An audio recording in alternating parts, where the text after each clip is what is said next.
Depuis son élection, Donald Trump veut renverser l'ordre international qu'il dit globalisé et donc contraire aux intérêts nationaux selon lui.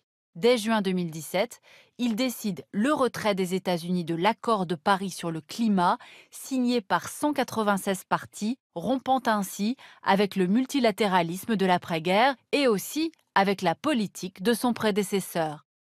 À l'international comme en politique intérieure, Donald Trump est en effet obsédé par l'idée d'effacer les grands succès de Barack Obama. Sa politique étrangère tient en deux mots, America First. Ce mot d'ordre se décline d'un bout à l'autre de la planète et avant tout sur le plan économique. Avec le Canada et le Mexique tout d'abord, ses voisins sur le continent américain. Donald Trump estime que le traité de libre-échange qui lie les trois pays, l'ALENA, est l'un des pires accords commerciaux jamais signés. Pour obtenir a better deal, un meilleur accord, il va donc menacer Ottawa et Mexico de représailles économiques.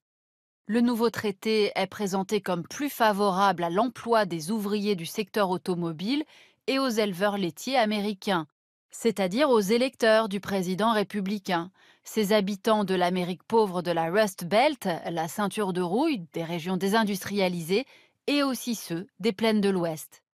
Au sud, à la frontière avec le Mexique, la menace migratoire est aussi un épouvantail bien utile vis-à-vis de son électorat.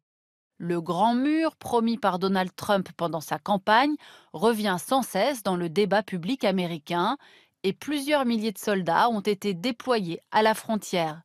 Par ailleurs, en menaçant d'augmenter les droits de douane, le président américain a obtenu de Mexico en juin 2019 le renforcement de la surveillance de l'immigration. Avec ses alliés de l'autre côté de l'Atlantique, c'est aussi America First. Les pays membres de l'OTAN sont ainsi sommés d'augmenter leur budget de défense plutôt que de compter sur le parapluie américain, trop onéreux aux yeux de Donald Trump. Quant à l'Union européenne, elle est priée, elle, de réduire son excédent commercial avec les États-Unis. L'Allemagne, avec ses 55 milliards de dollars d'excédent en 2018, est la véritable bête noire de Donald Trump.